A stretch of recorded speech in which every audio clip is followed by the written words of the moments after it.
Welcome back to Lords of War Hobby channel, where we don't know what we're doing and we like to do that on camera. It's a lot of fun. Yep. Now, all jokes aside, we're two hobby store owners. We've been doing the hobby for 30 years, and we like to explore in a genuine way new products with you guys, what's coming out in the hobby world, show off our own stuff, community stuff, whatever it is.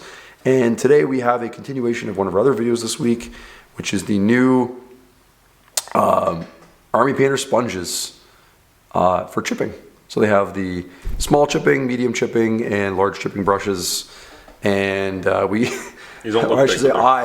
attempted to use them incorrectly to like fully sponge paint this Space Marine. So you can go back and watch that video if you want to put yourself through that pain. And they work fairly well for that, even though it's not their intended purpose. And what I'm going to do now is just kind of try to use this brush as it's intended, which is for doing the sponge chipping effect.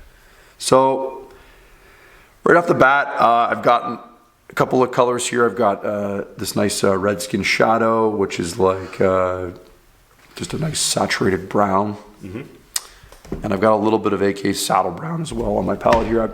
I just took two browns because I'm not sure which one's going to work well. This is the Shadow. I think I'm going to try with that one first. Yeah, it's a nice color for chipping. Chipping color. So yeah, let's just start out. And I actually want kind of like, we're going to try to go for like a heavier chip. Yep. So we're gonna use a lot of paint here. So I'm just dabbing the palette. I'll show you quickly. We'll be really educational here. I'm just kind of loading my brush this way, and if I fan it out, I can see, okay, how much I have. If you give like a good dip, like you're gonna have like, it's gonna be splotchy. So you might want to do some taps before you go on the model. All right, so I've done some taps. I'm gonna go on the model. You're kind of like aiming for the edges usually when you do this kind of technique. So I'm gonna hit the edge of the helmet there. You can do like shoulder pad damage over here, back over here, just kind of. And you notice Chris is attacking the model with like the corner of the thing. He's not just like taking the whole thing centered. Like you need to use the little like I mean, I know it's round, but it has like a 90-degree like angle to it because that's the way they cut it. They cut it flush, so you want to hit it with those hard corners, I guess. You get more control that way. Yeah, if it's a bigger surface, you can. Yeah, but this you get a little bit nicer randomness this way, I think. Yeah, so I mean, he's already seen some stuff. Yeah, looks good. I mean, this is about what you'd expect from something like this, right? So. Yeah. You can get a little bit down here. I'm saying from a brush control angle, you have to be careful not to. It needs to be like a dab, and not like careful not to pull anywhere too much, because then you get. I mean, unless you want the streaks, but you get more of a streak that way. Yeah, if you're going for like the dots and the blotches, then you don't want it. Like Jay said, you don't want to be doing any sort of pulling technique. Yeah. Yeah, so like you can. There's different obviously theories about this. Like some people will be like, "Oh, less is more." I tend to fit in that category usually, unless I'm showing off a product like this, and I kind of want to go to town and just give examples. So I've done like a really big kind of streak effect. Yeah. It won't too bad though. Honestly, it looks pretty. Well with those colors. I mean, the colors are really how you get it right? Like you have to pick really good colors. So make sure you kind of think about that really well before you execute it. I mean, these warm dark browns work really well with a lot of colors, especially if it's a cold tone like this. Sometimes gray could be a good chipping color. Yep. So what to do next? This is like, obviously we've got like this great color on here. A lot of people will be like, oh, how do I really take it to the next level? So you can go back and watch what I did with the previous one where I sponged the highlights up. And then I've now added all my chipping effects in. What I would do next is I would take my, if I can locate it here, nice trusty zero brush. Take his little brush, yeah. And I'm gonna take my previous highlight mix here. So I've got what is this? This is Ducat Blue and Laser Yellow. I love the color of that. Yeah. And I made a mix of these two. And this is kind of like my extreme highlight for my armor.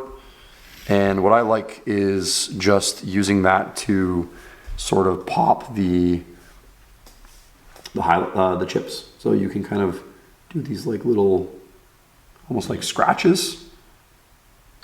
Yeah. And to me, this is what really like sells the overall look, right? So included in this, obviously, if you're really, I mean, if you're highlighting your chips, you're probably willing to put the effort into highlighting the edges on the model too. Yeah. So like this also would go hand in hand with actually edge highlighting, you know, all of the quarters on the model as well, which, you know, it can be kind of time consuming, but I honestly think also like, I think doing like almost like a, if you have a weathered model, I like the sort of like in vogue, don't do straight lines, do like little dabs and dots, you know, kind of make it look a little more broken up, imperfect. You have like just little bits of chip along the way. You can highlight. Yeah, well, I mean, the miniature's small, and this is the only way to add the depth to those like chips or dirt, or to give them some.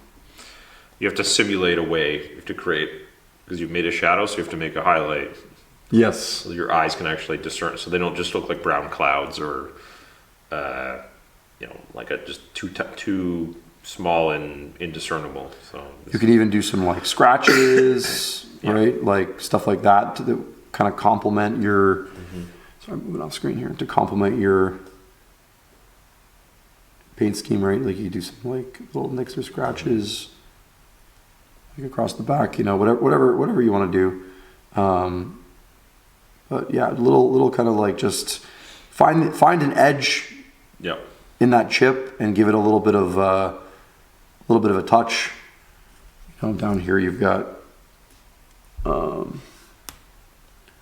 Sorry, it's sometimes tough to paint on camera. It is. The lighting and how. That's why I make Chris do it. Yeah. How you hold the brush and everything is like different than you're used to. So it's yeah. It's a bit of a fight, you know. It is. You're like, is this actually look right? Okay, cool. Back here we got like just some chipping up and down the legs, so you can just like, you know, put little touches like that, and just to sell the effect a bit more. Yeah. So I mean, that's I'm not going to do the whole model, but that's the general idea. Is you've got your chips, you've got some edges, and you're just kind of pulling out just pulling out the effect a little bit more.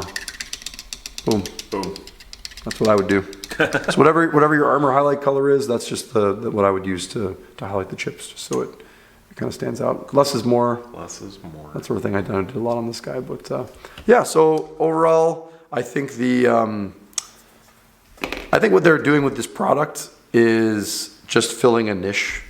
Like there's like a need. Like not a lot of companies are making like.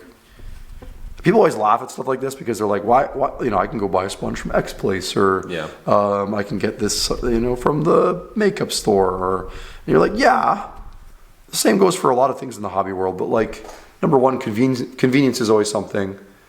Number two, accessibility. Also knowing that like what you're buying is going to be usable for what you're doing. It's like made for it. Is like kind of always important, right? Like. I've had times in my past where like I bought something with the intention of using it for the different applications. Like, okay, it's not designed for that.